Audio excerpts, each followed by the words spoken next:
Hi guys, good afternoon, good evening, or good morning, wherever you are. Today, I'm gonna make a mukbang. This is actually my first time to make a mukbang. I'm gonna show you what kind of food I have made. I have here better melon. In Tagalog is ampalaya. Those of people in Philippines eating this kind of food. I think this is very healthy. And I make this also green beans. And for myself, it's very healthy. Actually, I make them with ground chicken. I know some of you don't know that I don't eat fork, but I eat everything, but not a fork. But I'm a Christian, Catholic. And this one is a fish. I make this with, how did you say that? I forgot the name in Philippines. With egg and flour. It's Philippines food. It's healthy fish. And of course, sausawan. Vinegar and soy sauce. Really Filipino. Um, I know those of you don't know that I'm a diabetes patient, so I eat a little bit rice, not much. Actually, it's not allowed to me because my doctor said not I'm not much supposed to eat rice. But I'm Filipina, so I still eat rice. So guys, I hope you like it. I hope you watching me while I'm eating. Have a nice bon appetit.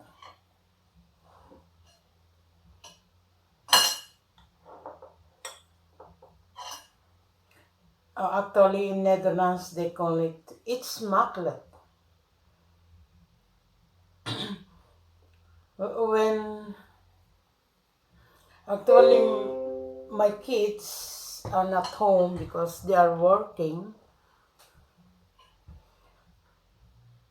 And, but they still eating Filipino food.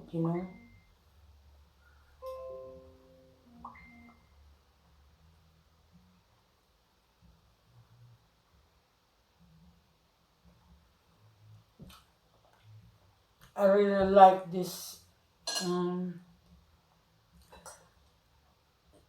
this better melon, the ampalaya, so healthy. So actually, when you eat alone, actually it's not so nice. But what can you do if you don't have someone with you?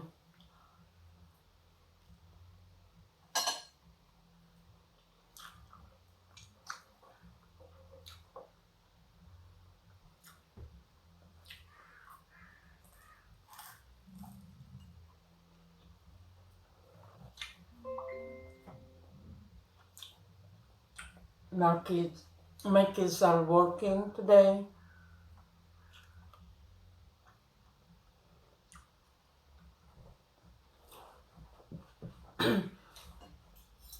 They wanna save money to go Philippines next year. Everything are expensive. Take it. I cannot pay for them.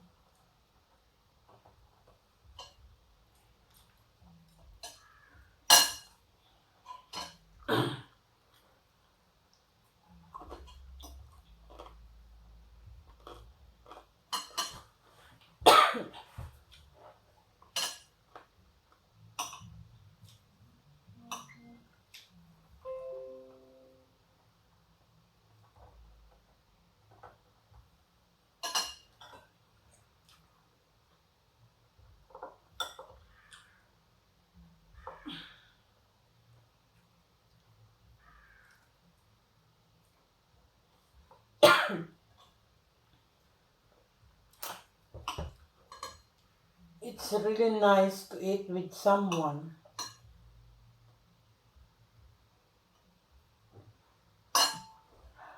More,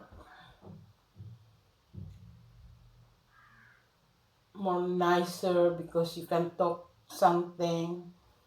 But when you're alone, oh my God, so sad.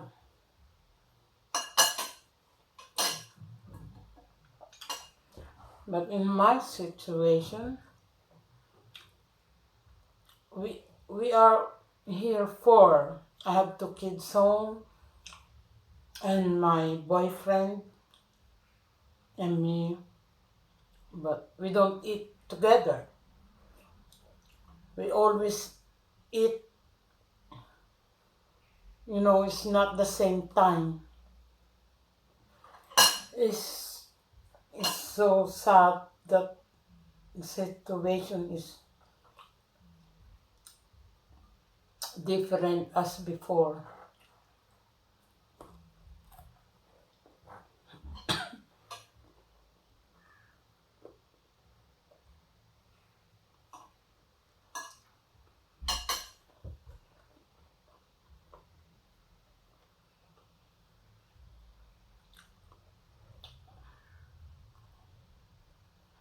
I remember when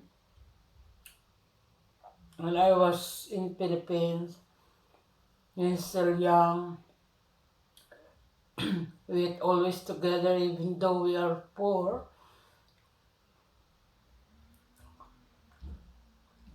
I got I got three siblings, but two of them is died. Oh no, I mean to say I got four siblings. Two of them is died and two is still alive. One sister and one brother. For when we eat together, even though a little bit food, but we still happy, together, eating our food.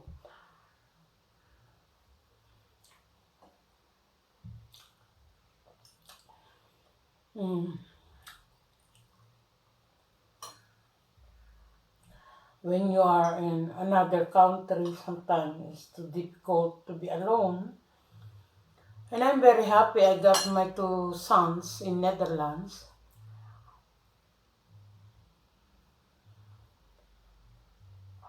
But when they are growing, they are also different now.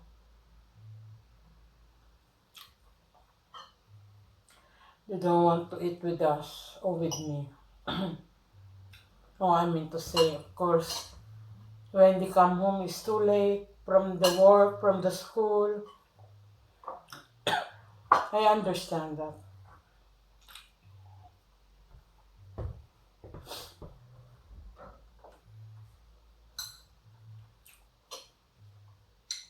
Hmm, it's really delicious.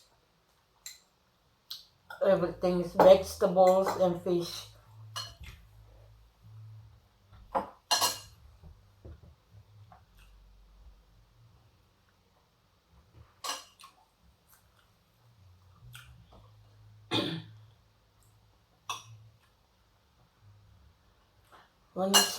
When someone is diabetes patient,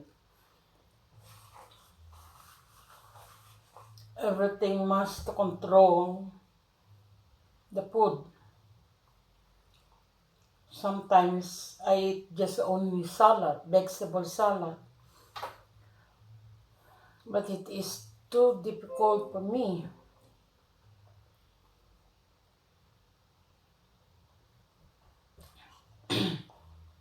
That's why my sugar is too high sometimes.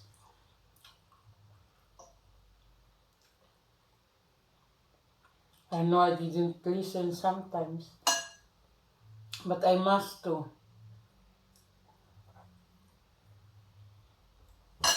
Look, guys, when I know some those of you never knows when I diagnosed with say, um, liver, stone, and I work very out at this moment.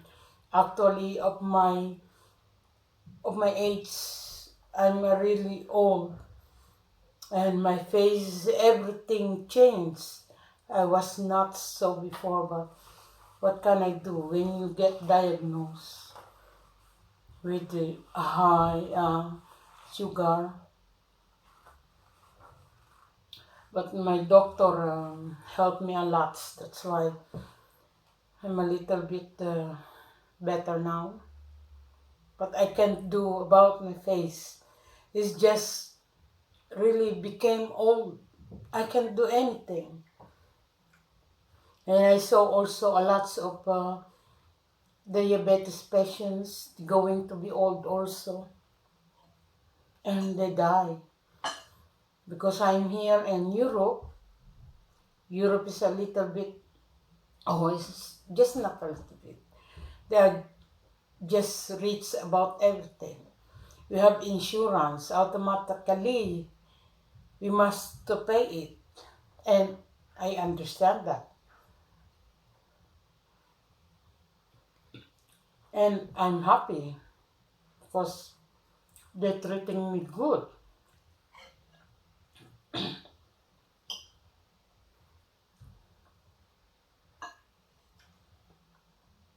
And I'm healthy now. Yeah, of course, my sugar sometimes going to be high because I eat a lot. Sometimes not.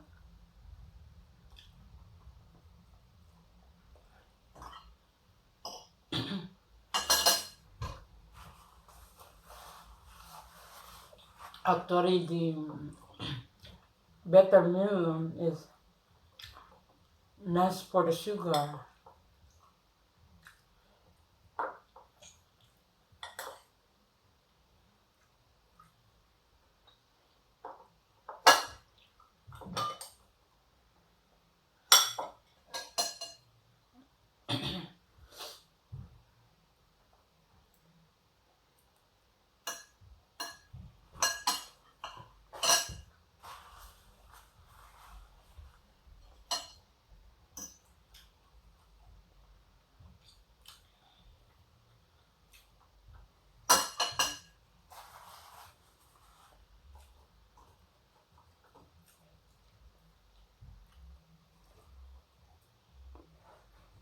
Nakalimutan ko yung pangalan nito.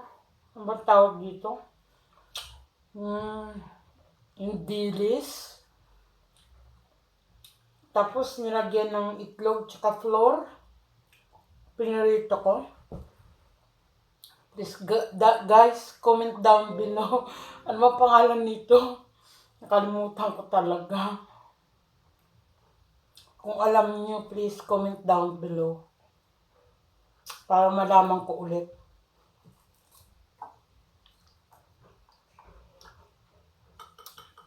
Di rin sa nilagyan ng itlog.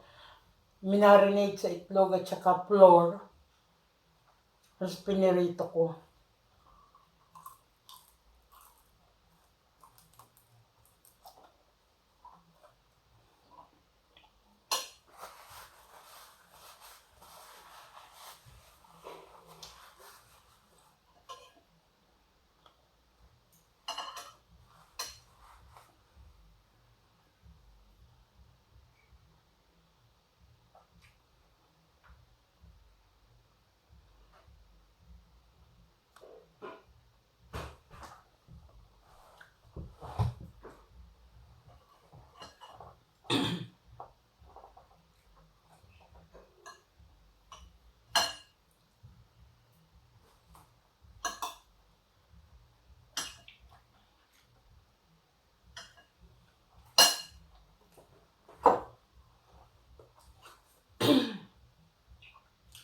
Ito nga pala yung panghimagas ko.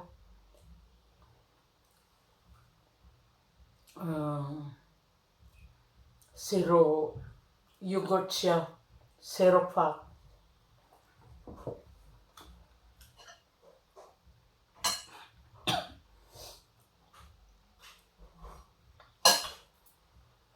Tapos ininom ko tubig lang.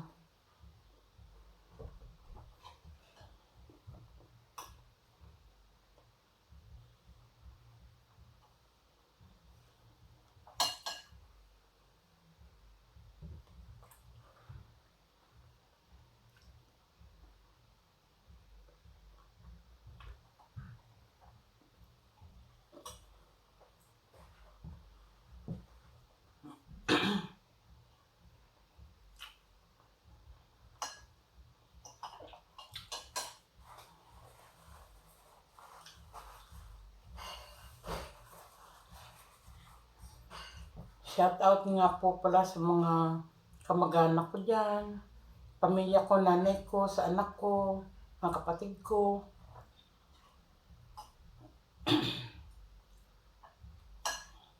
I hope yung kapatid ko nanonood.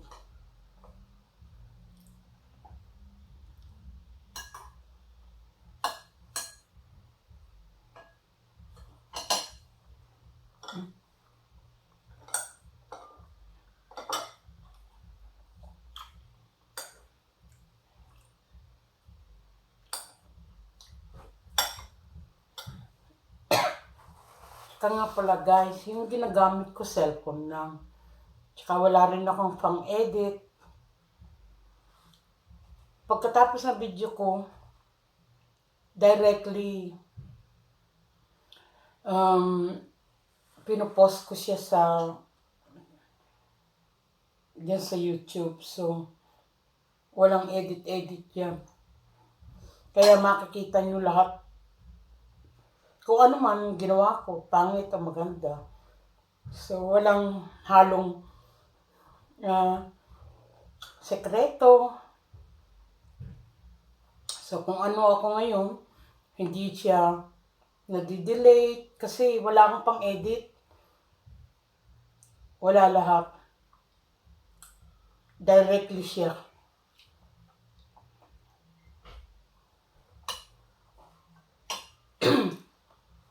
Kumbaga pure. Pure daw.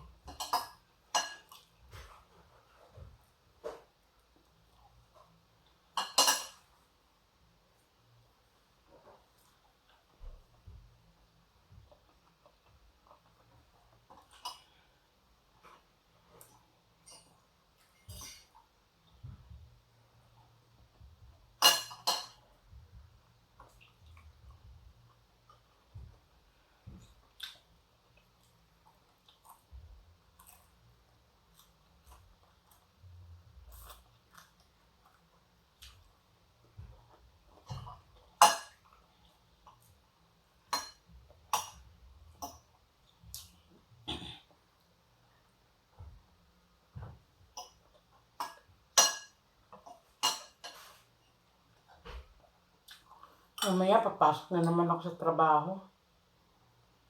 Kakapagod na rin.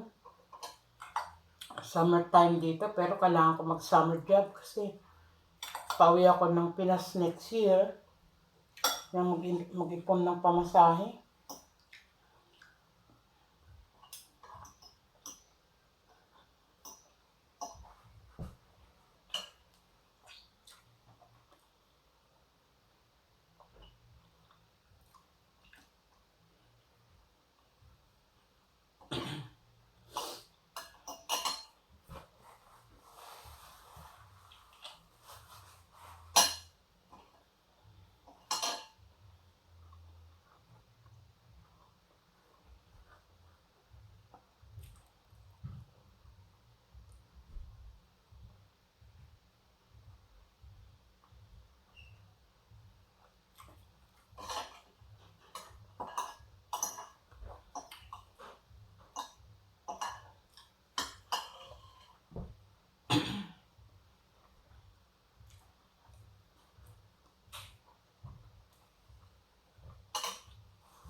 Problema kasi ako, pag uwi kami mag-ina, 4 kami. Tapos, hindi ko alam kung magkano yung condo o apartment. Hindi naman sobrang dami ng pera ko.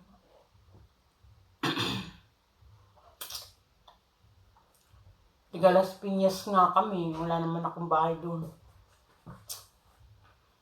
Inupahan ko lang yung nanay ko tsaka yung anak kong isa. Ang liit lang ng bahay. 4 kami. Saan ko naman patutulugin yung mga anak ko? Ang hirap.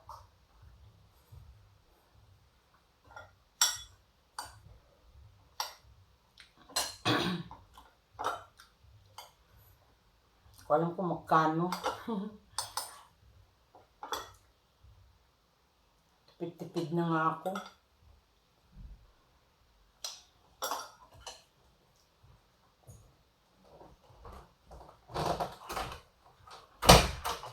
Wil je rijst aanblijven, die rijst? Is toch out? Is het nog aan? Ja. Oh. Waarom doe je niet... Ja, ik weet het toch niet. Ja, dan moet je het uit moet weten. Dat weet ik dan niet. Moet ik dan weten? Laat maar, is goed.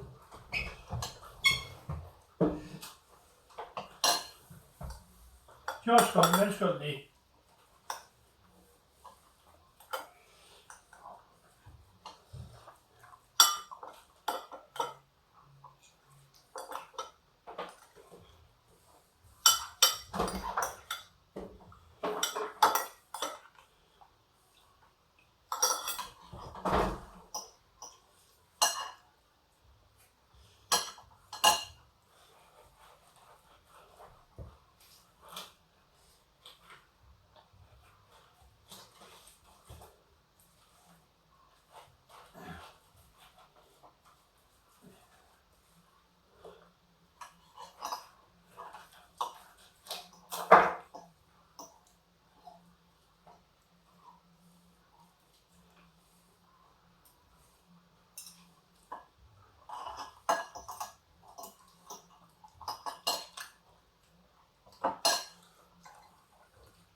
Guys, maraming salamat sa panonood. Thank you for watching. I'm gonna go to work. See you next time. I hope you like my video. A mukbang video. Bye-bye.